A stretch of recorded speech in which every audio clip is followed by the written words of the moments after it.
Hello student, আমি Tapas sir. আজকে এই ভিডিওতে তোমাদের যে বিটিএ টেস্ট পেপার আছে তার রাষ্ট্রবিজ্ঞানের থার্ড সেমিস্টারের যে পেজ নম্বর এসি 170, তো সেই পেজে আমি সমাধান করে দেবো।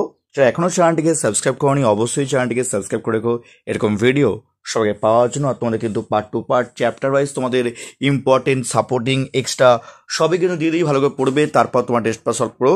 আর টেস্ট পেপারে বাকি যে আগের পেজগুলো তোমাদের সলভ করে দেওয়া আছে, তোমাদের প্লেলিস্ট করে দেওয়া আছে, যারা দেখোনি অবশ্যই তোমরা কিন্তু প্লেলিস্টে গিয়ে দেখে নিও, যাবতীয় ভিডিও দেওয়া আছে। যারা এখনও চ্যানেলটিকে সাবস্ক্রাইব করোনি অবশ্যই চ্যানেলটিকে সাবস্ক্রাইব করে রেখো এরকম ভিডিও সবার আগে পাওয়ার জন্য। দেখো তোমাদের প্রথম প্রশ্ন, রুশ জার্মান অনাক্রমণ চুক্তি স্বাক্ষরিত হয় কবে? অপশন বি 1939 খ্রিস্টাব্দে। নিম্নলিখিত কোন রাষ্ট্রটি ন্যাটোর সদস্য নয়? দেখো কি বলে, ন্যাটোর সদস্য নয় বলে কিন্তু, ঠিক আছে, উত্তর হবে চীন। বিশ্বের প্রথম সমাজতান্ত্রিক রাষ্ট্র হলো কোনটি? Soviet Union. The 20 years crisis গ্রন্থটির লেখক হলেন কে? EH কার। ভারতে জোট নিরপেক্ষ নীতি হলো গতিশীল। নেক্সট, 38 ডিগ্রি অক্ষরেখা বরাবর কোন রাষ্ট্রকে দুভাগে ভাগ করা হয়? উত্তর হচ্ছে কোরিয়া। NACB এর পুরো কথা কি?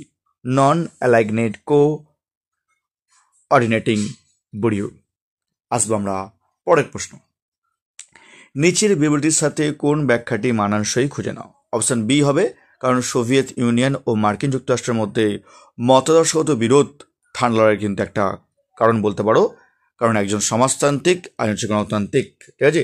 নেক্সট, কোন 5টি রাষ্ট্রকে পঞ্চপ্রধান বা বিগ ফাইভ বলা হয়? দেখো, মার্কিন যুক্তরাষ্ট্র, চীন, ব্রিটেন, রাশিয়া, একটা কিন্তু মিসিং আছে, সেটা হচ্ছে ফ্রান্স। কারণ তোমরা জানো নিরাপত্তা পরিষদের 5টি স্থায়ী সদস্য, তো এটা কিন্তু ফ্রান্স হবে, ঠিক আছে। নেক্সট দেখো পরবর্তী প্রশ্ন, তোমাদের IMF এর পুরো নাম কি? এটা কিন্তু অপশন ভুল দেওয়া আছে, তো তোমাদের ঠিক করে নেবে এটা। আমি অপশন সি দিচ্ছি, ইন্টারন্যাশনাল মনিটারি জাস্ট ফান্ড করে নেবে, হ্যাঁ, ইন্টারন্যাশনাল মনিটারি ফান্ড করে নেবে, কেমন। নেক্সট দেখো পরের প্রশ্ন, বিশ্ব স্বাস্থ্য দিবস কোন দিনটিতে পালিত হয়? 7ই এপ্রিল এই বিশ্ব স্বাস্থ্য দিবস কিন্তু পালিত হয়। ইউনিসেফ পশ্চিমবঙ্গের কোন প্রকল্পটিকে ইউনাইটেড নেশনস পাবলিক সার্ভিস অ্যাওয়ার্ডের সম্মানিত করে? কন্যাশ্রী। সাধারণ সভার বার্ষিক অধিবেশনের বসে প্রতি বছর স্টারমার্ক প্রসঙ্গ, এটা আমাদের সেপ্টেম্বর মাসের 3য় মঙ্গলবার। জাতিপুঞ্জের সদর দপ্তর কোথায় অবস্থিত? নিউ ইয়র্কে। নেক্সট, কোনটি জাতিপুঞ্জের সদস্য নয়? উত্তর হচ্ছে ভ্যাটিকান সিটি। নেক্সট দেখো, বারবার তোমাদের টেস্ট পেপারে প্রশ্ন দেখতে পাওয়া যাচ্ছে, ভারতের প্রথম পারমাণবিক শক্তি পরীক্ষার প্রকল্পটির নাম কি? স্মাইলিং বুদ্ধ, কেমন। আসো পরের প্রশ্ন, ভারতের সংসদের উপর সন্ত্রাসবাদী হামলা হয় কবে? 13ই ডিসেম্বর 2001 সালে। অপশন সি হচ্ছে সঠিক অ্যান্সার। দেখো তোমাদের আবারও বলছি, এই যে স্তম্ভ মেলাও তোমার টেকনিক অ্যাপ্লাই করবে, আন্তর্জাতিক বিচারালয়ের বিচারপতি সমাগত আমরা জানি, আমি তোমার সাজেশনে দিয়েছি 15 জন। তাহলে একের সঙ্গে সি দেখবে কটার মধ্যে আছে যে অপশনগুলো আছে।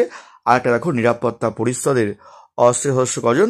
10 জন। তো দেখো আমরা 4-এর এ কোথায়, দেখো আমরা একমাত্র ক আর ক্ষয় পাচ্ছি, 4-এর এ কিন্তু কিসে আছে? অপশন বিতে আছে। তাই অপশন বি হচ্ছে সঠিক অ্যান্সার। এভাবে করবে তোমরা, কিন্তু অনেকটাই তোমাদের কিন্তু সময় বেঁচে যাবে। ভারত ও চীনের মধ্যবর্তী সীমান্ত রেখাকে কি বলা হয়? ম্যাকমোহন লাইন বা রেখা বলা হয়।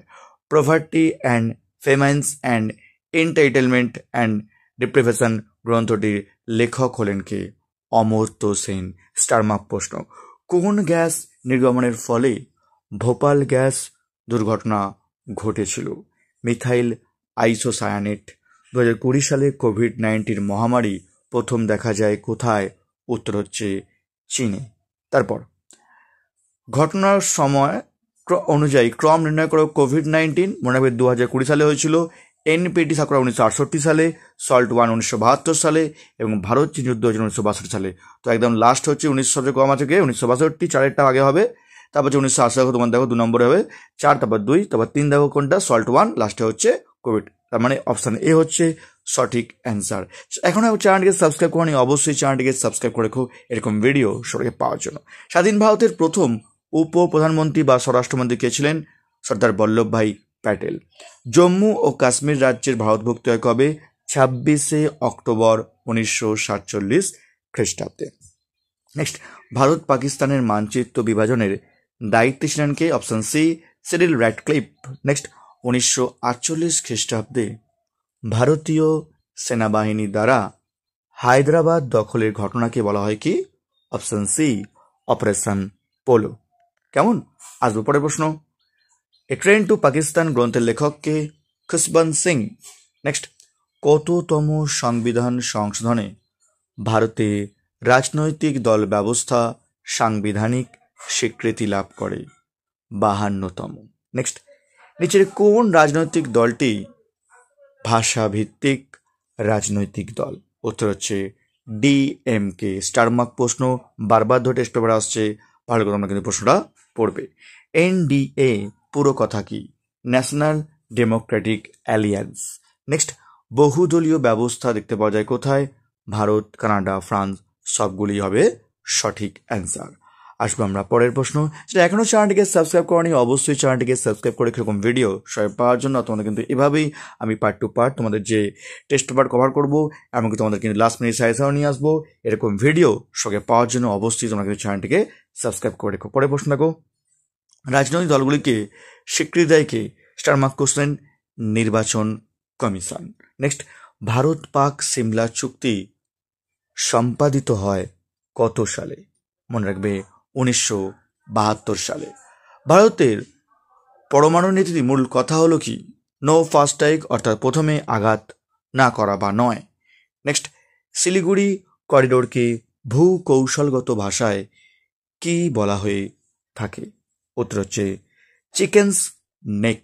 নেক্সট সার্কের সদর দপ্তর কোথায় অবস্থিত?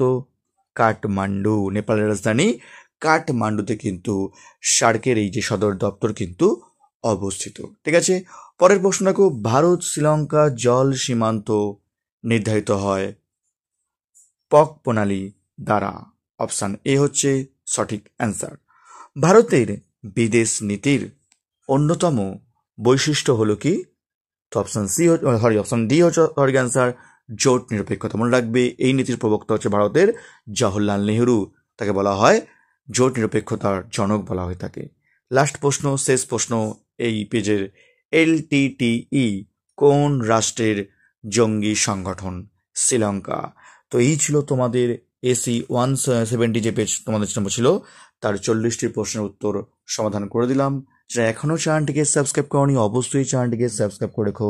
এরকম ভিডিও সঙ্গে পাওয়ার জন্য তোমাদের বলবো অবশ্যই তোমরা সাজেশান টেস্ট পা যেমন তোমরা করছো, তার সাথে তোমরা কিন্তু অবশ্যই তোমরা যে বইটা তোমরা কিন্তু খুঁটিয়ে পড়বে 40-40 পেতে গেলে তোমাদের কিন্তু অবশ্যই টেক্সট বুক তোমাদের কিন্তু ভালো করে খুঁটিয়ে পড়তে হবে। তো আসার মতো এটুকুই। সে এখনও চ্যানেলটিকে সাবস্ক্রাইব করনি, অবশ্যই চ্যানেলটিকে সাবস্ক্রাইব করে রেখো এরকম ভিডিও সবাইকে পাওয়ার জন্য। তার মতো এটুকুই।